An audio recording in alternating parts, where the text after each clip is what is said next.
The marble halls of the Galactic Council chambers on Kepler 4482b echoed with the sound of Lisa Martinez's boots as she strode purposefully toward the exit.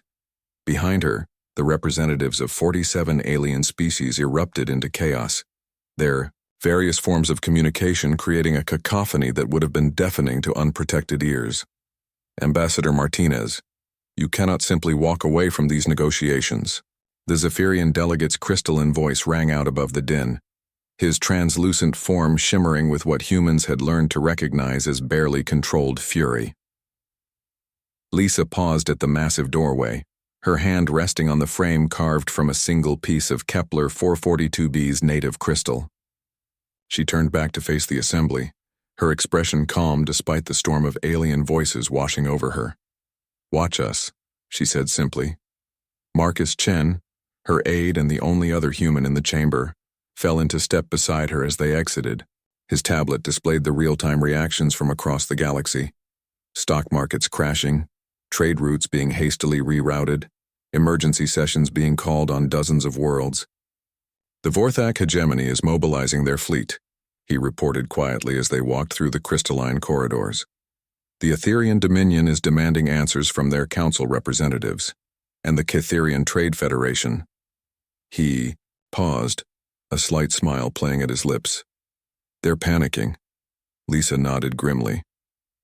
Humanity had spent the last 3 years playing by the Galactic Council's rules, participating in their endless debates, submitting to their bureaucratic processes, and watching as species after species was absorbed into their homogeneous collective. The Council preached unity and cooperation, but what they practiced was cultural assimilation on a galactic scale. The final straw had come during today's session, when the Council had formally proposed the Human Integration Protocol, a document that would require humanity to abandon their aggressive tendencies, submit their military to Council oversight, and accept cultural advisors to help them become proper galactic citizens. Behind them, the chaos continued to build. Through the crystal walls, they could see alien delegates gesticulating wildly, their bioluminescent displays flashing in patterns that spoke of outrage, confusion, and fear. The Galactic Council had never faced a species that simply said no and meant it. "Ambassador Martinez." The voice belonged to Kelric 779, the Council's prime mediator, the insectoid being scuttled after them on 6 legs, his mandibles clicking in what passed for urgency among his kind. "You must reconsider. The consequences of this action will be—" "Exactly what we intend them to be," Lisa interrupted, not slowing her pace. "You've made it clear that humanity has no voice in this council except when we agree with your predetermined outcomes. So, we're exercising the only option you've left us with. But the trade agreements, the mutual defense pacts, the technological exchanges," Kelric 779's voice rose to a near screech. "You're throwing away centuries of potential cooperation." Lisa stopped again, this time turning to face the alien directly. Behind Kelric 779, she could see other delegates gathering, their various sensory organs focused on the confrontation. "Cooperation implies choice," she said, her voice carrying clearly through the crystalline halls. "What you offer is submission dressed up in pretty words. Humanity didn't claw its way out of caves and across the stars to become another homogenized member of your collective." Marcus stepped forward, his tablet now showing the reactions from human colonies across the galaxy. "The Proxima Station has just declared independence from Council oversight," he reported. "New Olympia is recalling its trade delegates, and the Mars Terraforming Consortium has announced they're resuming weapons research." The effect on the gathered aliens was immediate and dramatic. The Zephyrian delegate's crystalline form began to pulse with rapid color changes, a sign of extreme agitation. The Etherian representative's gaseous form contracted into a tight sphere, while the Vorthak delegates' multiple heads began an animated conversation among themselves. "You're making a terrible mistake," Kelric 779 said, his voice now carrying a subtle threat. "The Council has ways of dealing with uncooperative species. You've seen what happened to the Andromedans when they defied us."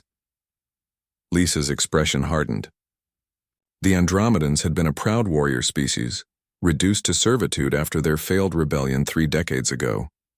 The Council had held them up as an example of what happened to those who refused to evolve beyond their primitive ways. The Andromedans fought alone, she said quietly. They fought your way by your rules, on battlefields of your choosing. They tried to match you ship for ship, weapon for weapon. She began walking again, Marcus beside her, leaving the growing crowd of alien delegates behind. Humanity won't make that mistake. As they approached the exit to the Council complex, Marcus activated his secure comm channel. All human vessels and installations, this is Priority 1. He broadcast on encrypted frequencies that reached across the galaxy. Operation Exodus is now in effect. Repeat, Operation Exodus is now in effect.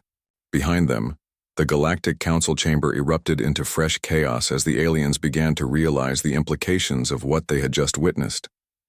For the first time in their recorded history, a species had looked at their offer of civilization and chosen what they considered barbarism instead. Lisa paused at the entrance to their shuttle, looking back one last time at the gleaming towers of the Council complex. Through the crystal walls she could see the delegates frantically communicating with their homeworlds. Could imagine the emergency sessions being called across 47 different species. They would learn, as so many others throughout human history had learned, that sometimes the most dangerous enemy is the one who refuses to fight by your rules. Take us home, Marcus, she said as they boarded the shuttle. We have a galaxy to show what humanity really looks like when we stop pretending to be civilized. As their shuttle lifted off from Kepler 442b's surface, the Galactic Council's crisis was just beginning. Across the galaxy, humanity was withdrawing, not in defeat, but in preparation for something the Council had never encountered before. A species that chose to remain proudly, defiantly, and dangerously human. The stars themselves seemed to hold their breath, waiting to see what would happen next.